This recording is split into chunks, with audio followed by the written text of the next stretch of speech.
I went from a 20-minute 5K to a 15-minute 5K in 4 years by changing three things in my training, and I'm gonna explain them all in this video to you because I truly believe everyone can make this amount of progress if they just do the things I'm gonna tell in this video. But first, who am I? I'm Arthur. I already ran a 352 1500 meter, a 151 800 meters, so I'm more a shorter distance guy, but I also can run a 50-minute 5K. So I developed a great aerobic system throughout the years because I was very weak in my endurance, and that's the reason why I just started to work on it because it was one of my weakest points. I realized that I had to work on my weakest point, and that's why I progressed over the years in my 5K time, but even in my 800 meter time, because I just started to train more on my weakest point. So basically, that's also the reason why you should listen to me, because I already made a lot of mistakes by training myself, by just doing stupid things in training, and I can tell them all to you so you don't have to make the same mistakes I had to make to get to the level I'm at right now. The first thing that helped me to improve my 5K time is probably something you already heard a lot, but it's so true, and it's mileage. I just increased my mileage, and I need to say that I did it way too fast because I didn't have a clue how fast I could increase my mileage. So I recommend for you to not increase your mileage too fast because that's gonna give you way too high injury risk. It's not going to be beneficial because you can't handle the mileage, so you're not going to benefit as much from it as when you do a mileage you can handle and just can recover from before the next hard session. That's something I really want to stress. Don't increase your mileage too fast. Don't go from 40k a week immediately to 70k a week. That's just way too much of a jump.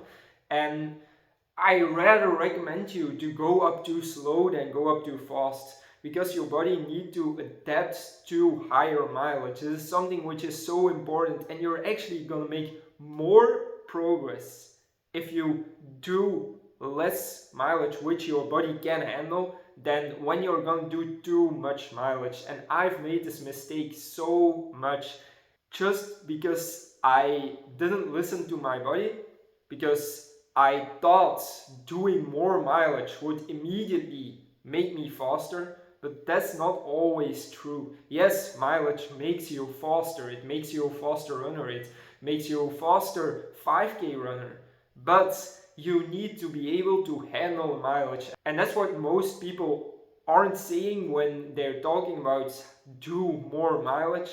You still need to be able to handle the mileage without getting injured, without pulling up too much fatigue. So listen to your body, what's possible for you. If you feel like it's too much, just do something which is less and pull it up gradually, even if it takes 3 or 4 months.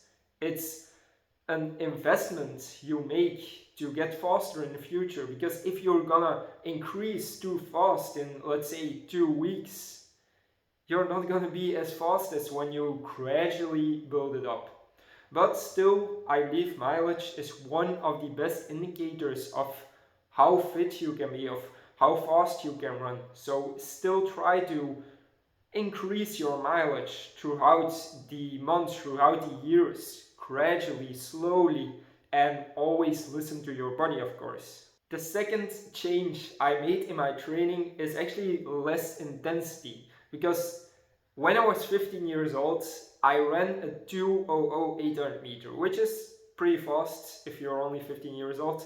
But I couldn't even run a 10k in 42 minutes, so it's poor aerobic capacity, it's really poor endurance, and yeah, maybe it's not that slow, but for someone who can run a 2:00 800 meter, it was really slow.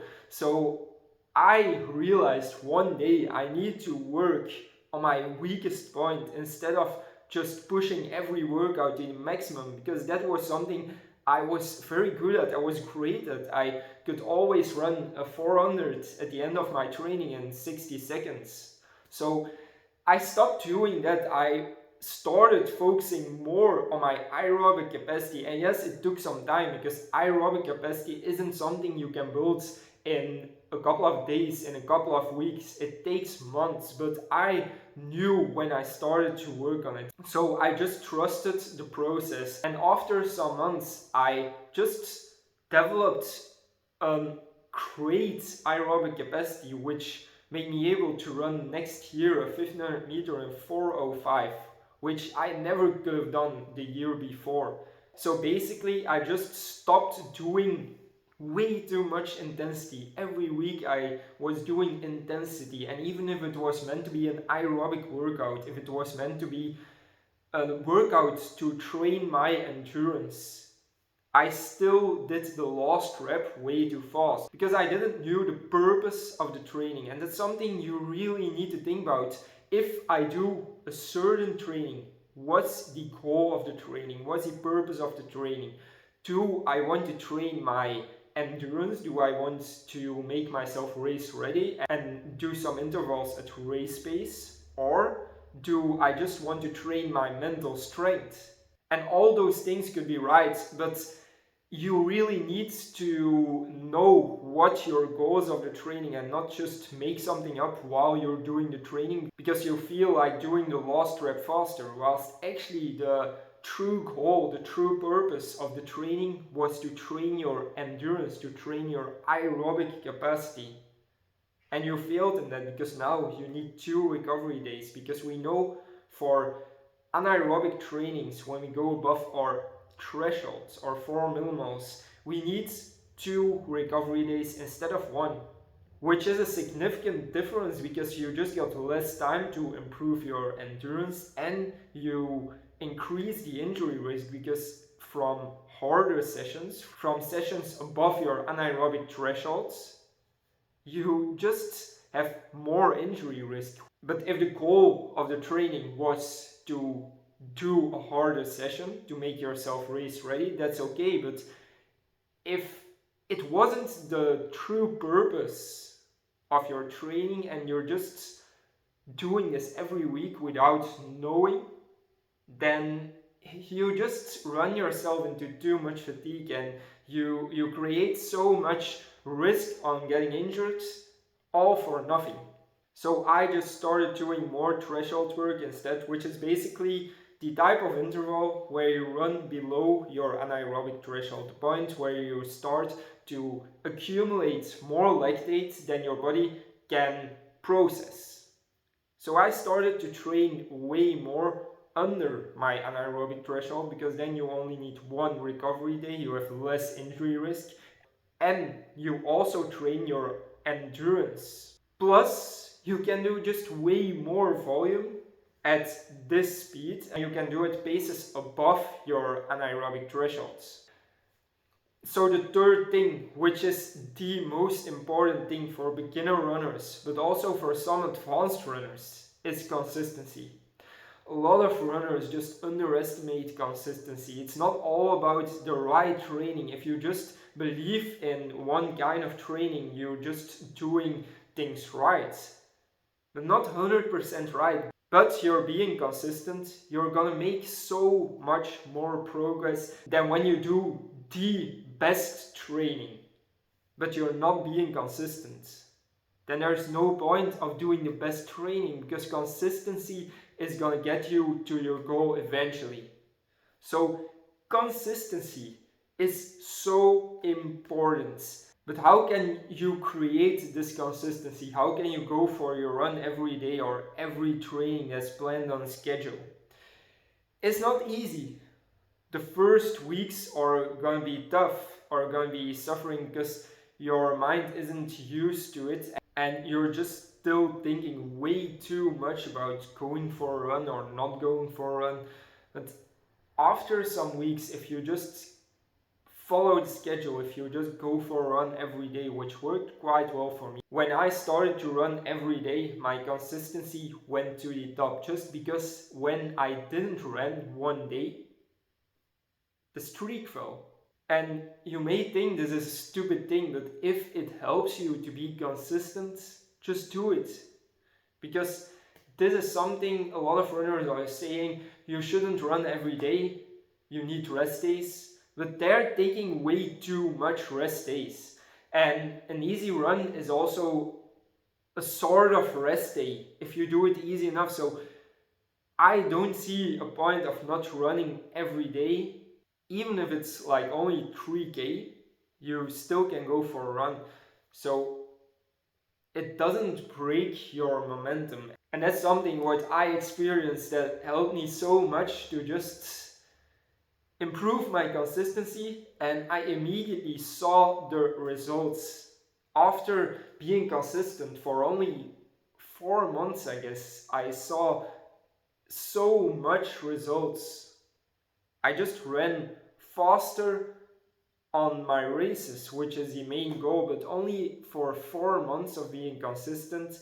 So that's why I really recommend you just try to run every day, because you then create a streak, and you can say one day that you don't go for a run, because then you break the streak and you break the momentum.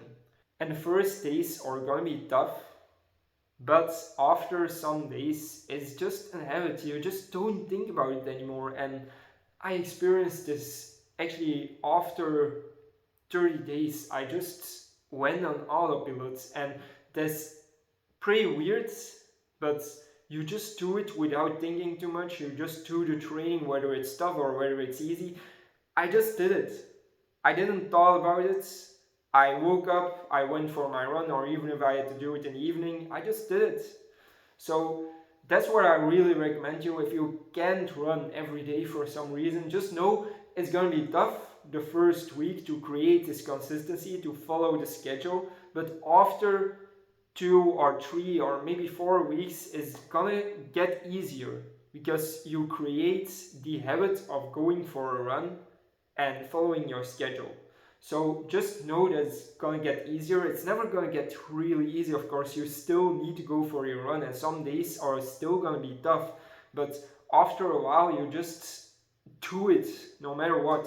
Those are the 3 things that help me to improve the most. Of course, there are a lot of other things, and I'm gonna talk about that in the next videos. Those are what I believe the most important things that you could do to improve your 5K time and to make as much progress as I made. I'm not gonna say that you can go to a 50-minute 5K, because you need to be realistic, but I do believe that anyone who follows those 3 principles can make as much progress as me.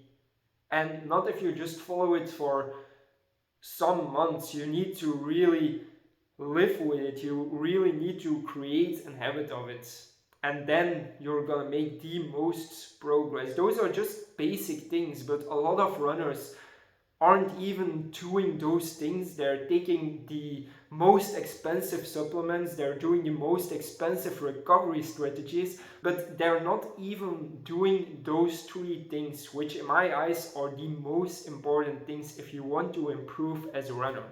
If you want guidance from me, or if you want more courses on how to improve your running, on race day protocols, on training running course, the physiology behind it, everything, nutrition, you can join my paid program. I'll put a link down below so you can go and take a look.